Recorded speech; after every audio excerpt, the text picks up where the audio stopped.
أعوذ بالله من الشيطان الرجيم. بسم الله الرحمن الرحيم. الحمد لله وحده، والصلاة والسلام على من لا نبي بعده، ولا رسول بعده، ولا معصوم بعده، ولا أمة بعد أمتي، ولا کتاب بعد کتابی، اما بعد. انتہائی واجب الاحترام، قابل صد احترام بزرگان دین، نوجوانان اہل سنت، السلام علیکم ورحمۃ اللہ وبرکاتہ.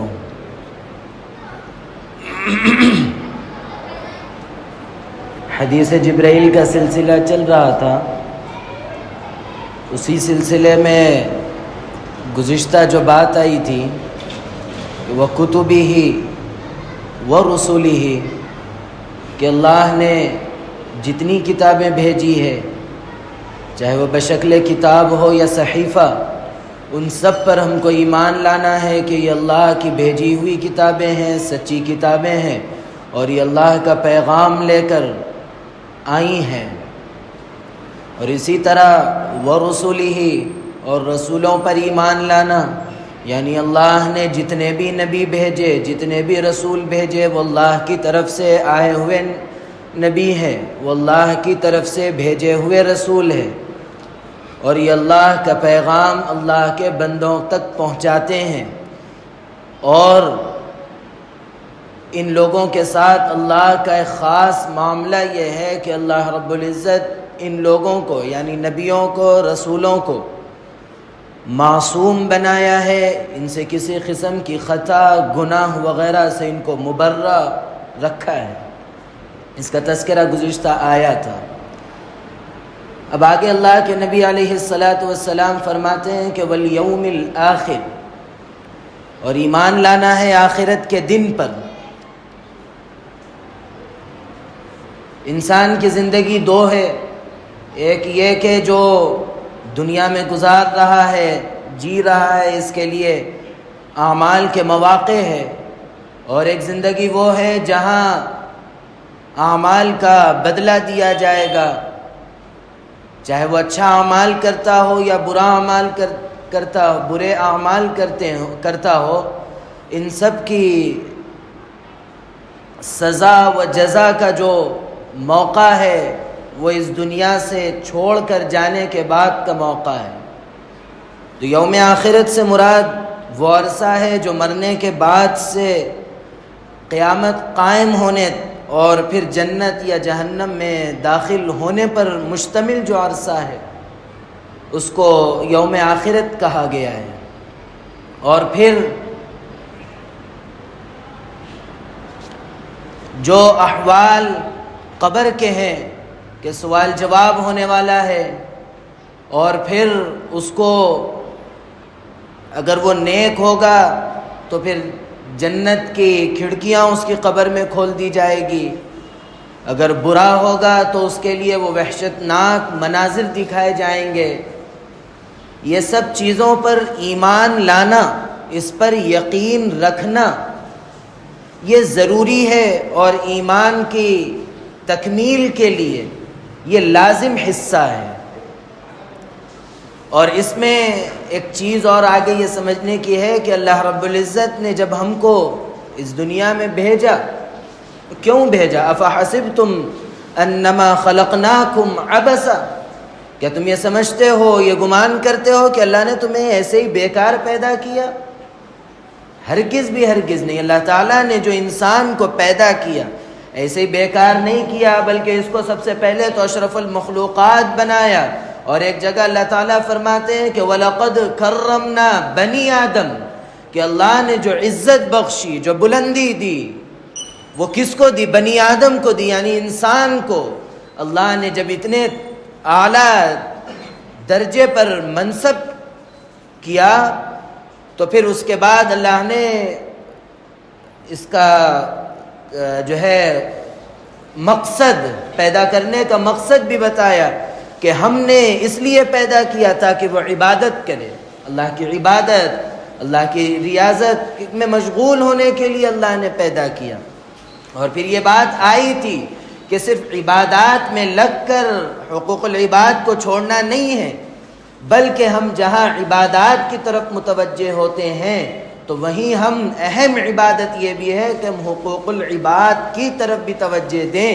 یعنی جو بندوں کے حقوق ہے، بیوی بچوں کے حقوق ہے، بھائی بہنوں کے حقوق ہے، اس کا بھی ادا کرنا، صحیح طریقے پر شریعت کے موافق ادا کرنا، یہ بھی عبادت میں شامل ہے.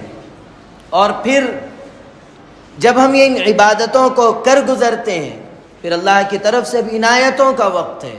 ضروری نہیں ہے کہ ہر شخص کو اس کے اعمال کا بدلہ دنیا میں مل جائے. اچھے اعمال کرتے ہیں دنیا میں مل جائے، ضروری نہیں ہے. برے اعمال کرتے ہیں اس کا بدلہ دنیا میں مل جائے، یہ ضروری نہیں ہے. بلکہ اعمال کا بدلہ ملنے کا وقت متعین ہے. وہ آنکھ بند ہونے کے بعد کا وقت ہے. اب ان اعمال کا بدلہ ملنے کا یقین، ان اعمال کے اچھے اور برے فیصلے ہونے کا یقین، یہ سب پر ایمان لانا ایک ایمان والے کی لازماً ذمہ داری ہے. اس کے بغیر ایمان کی تکمیل نہیں ہوتی. اور پھر اللہ تعالیٰ نے آنکھ بند ہونے کے بعد جو پہلی منزل رکھی ہے وہ قبر ہے کہ اس میں جاتا ہے آدمی، اس کی آنکھ بند ہوتی ہے تو اس کو سپرد خاک کر دیا جاتا ہے. پھر اس کے بعد اللہ کے نبی علیہ السلام فرماتے ہیں کہ یہ جو نیک آدمی ہوگا، جب اس کے ساتھ سوال جواب ہوگے تو پھر اس کے ساتھ کیسا معاملہ ہوگا. اس کو ایک مثال سے یہ سمجھنا کہ ایک دو کا تعلق ہے، ایک لڑکا اور لڑکی کا تعلق ہے آپس میں، ابھی نکاح نہیں ہوا تو وہ بات کرنے ڈرتے ہیں، وہ ملنے کے لیے ڈرتے ہیں. لیکن جب کلمہ نکاح سے وہ جب دونوں جڑ جاتے ہیں تو اس کے بعد سب خوف ختم ہو جاتا ہے. جن لوگوں سے خوف کھاتے تھے وہ باہر ہے اور یہ دو اندر ہے. اسی طرح جب سوال جواب ہوگا، اس سے پہلے کہ تمام مناظر خوف کے ہیں، لیکن جب سوال جواب صحیح ہو چکا ہوگا اس کے بعد پھر سکون کی زندگی، عافیت کی زندگی، کوئی خوف و خطر نہیں ہوگا. اور پھر ان سے کہا جائے گا کہ نم کا نومت العروس، کہ تو سو جا کہ جس طرح پہلی رات کی دلہن سوتی. تو اس میں ایک چیز جو قابل غور ہے وہ یہ کہ اس رات سونا کہاں ہوتا ہے. تو اس کا یہ ہے کہ سونا تو نہیں، بلکہ جب جو کام ہوتا ہے وہ مکمل ہونے کے بعد سوتے نہیں ہیں بلکہ نیند آ جاتی ہے. اسی طرح جب صحیح سوال جواب ہو جائیں گے، جب صحیح ان معاملات سے نمٹ جائیں گے، اس کے بعد اللہ ایسی نیند دیں گے کہ جس میں سکون و طمانینت کی کیفیت ہوگی. اور اگر اللہ کے نبی علیہ السلام یہ لفظ استعمال نہ کرتے عروس کا تو یہ مطلب سمجھ میں نہیں آتا قبر کی نیند کا. تو یہ احوال اور اس سے جوڑ کر دیکھیے تو یہ مناظر سمجھ میں آئیں گے. پھر جب آدمی سکون، جب نیک اعمال کی وجہ سے سکون و طمانینت کی کیفیت میں آ جاتا ہے تو پھر اس کے مناظر جو اس کو دکھائے جاتے ہیں جس سے وہ قیامت تک سکون کے مناظر ہوں گے، جس پر ایمان لانا والیوم الآخر سے یہی مراد ہے. اور پھر اللہ تعالیٰ نے انسان کو جو پیدا کیا وہ دو اجزاء سے پیدا کیا، ایک جسم ہے اور ایک روح ہے. جسم آدمی کا اسی وقت اچھا ہوتا ہے، چلتا پھرتا ہوتا ہے جب تک اس کی روح اس کے جسم کے ساتھ جڑی ہوتی ہے. جب اس کا تعلق اس سے کٹ جاتا ہے تو وہ پھر ایک گندگی کا ڈھیر بن جاتا ہے جس کو ہم عجلت کر کے فوراً دفنانے کی فکر کرتے ہیں. اب اس سے ایک چیز، اور جب یہ روح اور جسم کا جب سلسلہ چلا تو ایک بات یہ ذہن میں رکھنا چاہیے کہ لندن کے اندر آج سے 4-5 سال پہلے کانفرنس ہوئی تھی جس کے اندر ایک ریسرچ کیا گیا تھا کہ اگر کسی چیز کا وجود ہے تو پھر اس کا وزن بھی ہے. بال ہے، اس کا وجود ہے تو اس کا وزن بھی ہے، کم ہو یا زیادہ، لیکن جب اس کا وجود ہے تو پھر ضرور اس کا وزن بھی ہوگا. اسی طرح انسانی جسم ہے تو اس کے ساتھ جو جڑی ہوئی چیز ہے وہ روح ہے. جب جسم کا وزن ہے تو روح کا وجود ہے تو پھر اس کا وزن بھی ہوگا. تو تحقیق کے بعد وہ لوگ اس تحقیق کو پہنچے کہ روح کا وزن 21 گرام ہے.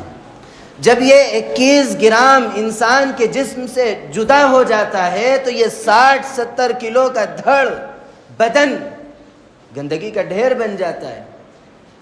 اسی طرح آپ یاد رکھیے یہ مدارس اور یہ دینی تنظیمیں وغیرہ جو ہے وہ ایک کثیر تعداد میں آپ کو نہیں ملیں گے، بلکہ چند مدارس ہے کہ جس کا خود سروے بتاتا ہے 0.4 مدارس میں پڑھنے والے.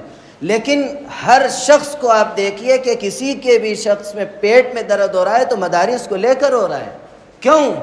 اس کی وجہ یہ ہے کہ یہ مدارس روح کی حیثیت رکھتے ہیں. بھلے یہ کم ہو لیکن اگر یہ مسلمانوں سے کٹ جاتے ہیں، ٹوٹ جاتے ہیں تو پھر یہ سارا مسلمان ایک ڈھیر ہو جائے گا.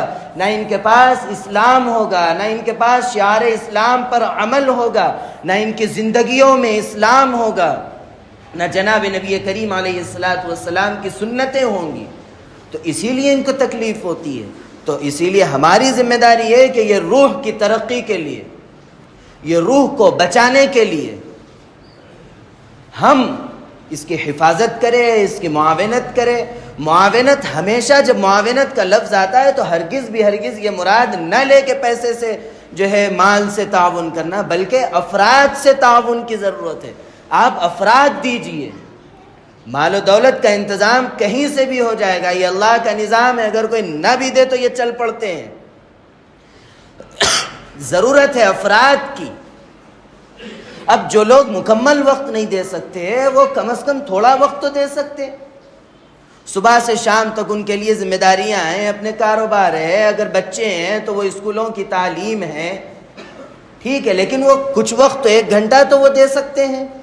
تو اس کے لیے فکر کرے کہ ہم تعاون کریں اس روح کا جس روح کو دیکھ کر ساری دنیا کے پیٹ میں درد ہو جاتا ہے. وہ روح کی ترقی کے لیے، یہ روح کی ترقی اگر کوئی کر سکتا ہے، کوئی دے سکتا ہے تو وہ ہمارا معاشرہ دے سکتا ہے، ہمارے افراد دے سکتے ہیں. مسلم معاشرہ اگر چاہے تو پھر وہ اس روح کو مضبوط کر سکتا ہے تعاون کے ذریعے. اور وہ تعاون مال و دولت ثانوی چیز ہے، افراد اہم چیز ہے، افراد کے ذریعے. اب جیسا مدارس میں ہر بچے کو داخل بھی نہیں کر سکتے اور ہر بچہ حافظ بن بھی نہیں سکتا، ہر بچہ نہیں بن سکتا، اس کے اندر وہ سکت نہیں ہوتی. اور یہ یاد رکھیے حافظ بننے کے لیے دماغ تیز ہونے کی ضرورت نہیں ہے، بلکہ حافظ بننے کے لیے اگر وہ کم عمر بچہ ہے تو پھر اس کے لیے اس کے ماں باپ کے تقوی کا اثر پڑتا ہے کہ ماں باپ کتنے متقی ہیں. ماں باپ ہے نماز نہیں پڑھتے، ان کے چہروں پر داڑھی نہیں ہے، گھر میں گناہوں کا ماحول ہے، ٹی وی ہے وغیرہ. اب تو خیر ٹی وی تو سب تصورات سے دوری ہو گئی یہ چیزیں، لیکن جو ہے ایسا ماحول ہے بددینی کا. ایسے ماحول میں سے ایک بچے کو نکال کر حافظ بنانے کی کوشش کریں گے ناممکن ہے. وہ اگر 8-10 گھنٹے اگر وہ مدرسے کے نورانی ماحول میں گزارتا ہے تو پھر وہ اگلے 12 یا 14 گھنٹے اس کے کس طرح گزرتے ہیں؟ وہی گناہوں میں. تو کس طرح اس کا بقا ہو، اس کے قرآن کا بقا باقی رہے گا اور پھر وہ کس طرح وہ سب دینی ماحول میں پنپے گا. اس لیے لازم یہ ہے کہ جب ہم اس طریقے کی اس طرف توجہ دیں حافظ بنانے یا عالم بنانے کے، تو اس کا پہلی سیڑھی یہ ہے کہ ہم اپنے گھر کے ماحول کو بہتر بنائیں. اس کے بعد پھر اگلا قدم ہے آپ مدرسے میں ڈالیے یا کچھ بھی کریے، وہ ثانوی درجہ ہے، لیکن سب سے پہلا قدم آپ کا یہ ہوگا. اسی لیے آپ دیکھیے ہر بچہ مدرسے میں حافظ نہیں بنتا. بعض بچے وہ ہے جو گھروں میں ماں باپ کے پاس بھی حافظ بنتے ہیں. ہمارے پاس ہمارے بھائیوں میں ایسے بھائی ہے موجود جو گھر میں حافظ بنے. میرا بھی اکثر حصہ گھر میں ہوا حفظ کا. تو مدرسے ضروری نہیں ہے حفظ کے لیے، حفظ کے لیے ضروری گھر کا ماحول ہے. اچھا پھر اس کے لیے چلیے اسکول پڑھتے ہیں تو اس کے لیے کم از کم 1 گھنٹہ تو دے سکتے ہیں کہ اس کا کم از کم حافظ نہ بنے، قرآن تو صحیح پڑھنا آ جائے، اس کی تو کم از کم ہم فکر کر سکتے ہیں. اس کی فکر کرے اور جہاں بھی مکاتب کا نظام قائم ہے اس کو مضبوط بنائے.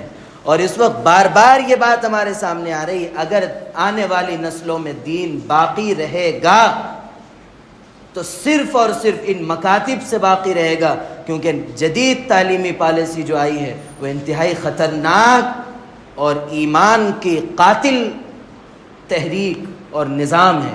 اس لیے اپنے آنے والی نسلوں کی فکر کرے. یہاں بھی مکتب چلتا ہے اور جہاں جہاں بھی مکاتب کا نظام قائم ہے منظم کرے، مضبوط کرے. اور ایسا نہیں، ہمارے پاس ایک بیماری یہ ہے کہ کوئی عمل ہم کو کہیں پسند نہ آئے تو ہم کیا کرتے، اس کی برائی کر کے چھوڑ دیتے. یہ وقت ایسا نہیں ہے، بلکہ یہ وقت وہ ہے کہ اگر آپ کوئی غلط چیز دیکھتے ہیں، غلط عمل کوئی دیکھتے ہیں، آگاہ کرے، اصلاح کرے، اس کے لیے آگے بڑھے. ایسا نہیں کہ آپ تھوڑی سی چیزیں دیکھیں اور اس سے بری ہو جائے، مبرہ ہو جائے، ایسا نہیں. بلکہ آپ اگر کہیں پر بھی کسی بھی جگہ پر آپ نظام چلتا ہو اس طریقے کا تو آپ کوئی غلطی دیکھ کر دور ہونا نہیں ہے، غلطی دیکھ کر اس کی اصلاح کرنا ہے اور اس کے معاون بننا ہے، مددگار بننا ہے. اس کے لیے فکر کرے. اور آخر میں ایک اور چیز بھی جو چل رہی ہے اس کی طرف بھی توجہ دینے کی ضرورت ہے. اب الیکشن کا موقع آ رہا ہے، ابھی سے ووٹر آئی ڈی ہے اور اپنے جو بھی آئیڈیاں ہیں اس کو مکمل کرے. نام کی درستگی اس طرف بہت فکر دلائی جا رہی ہے، آپ بھی فکر کرے. اور بہت سارے ہمارے پاس مسلمانوں میں ایسا طبقہ ہے جو اس کی طرف توجہ ہی نہیں ہے. ان کے آدھار میں ایک نام ہے تو ان کے وہ پین کارڈ میں دوسرا نام ہے. ایسا نہیں ہونا چاہیے، بلکہ وہ سب نام ایک ہو. اس طرف بھی توجہ دینا، اس کی اصلاح کرنا، یہ بھی ایک ہماری بحیثیت انسانیت کے ایک ذمہ داری ہے. اس کو پورا کرے، کروائے، شعور بیداری کی مہم چلائے. اللہ رب العزت توفیق عمل نصیب فرمائے. اللہ رب العزت میرے کہنے اور آپ کے سننے کو قبول فرمائے. اللہ رب العزت کہنے، سننے، لکھنے، پڑھنے سے زیادہ عمل کی توفیق عطا فرمائے. عمل کی باتوں پر عمل کرنے، بچنے کی باتوں سے بچنے اور عقیدے کی باتوں پر عقیدہ رکھنے کی توفیق عطا فرمائے. آمین. وآخر دعوانا الحمد للہ رب العالمین. میں سنت پڑھ لیا، وقت زیادہ ہو گیا، تیز تیز سنت پڑھ لی.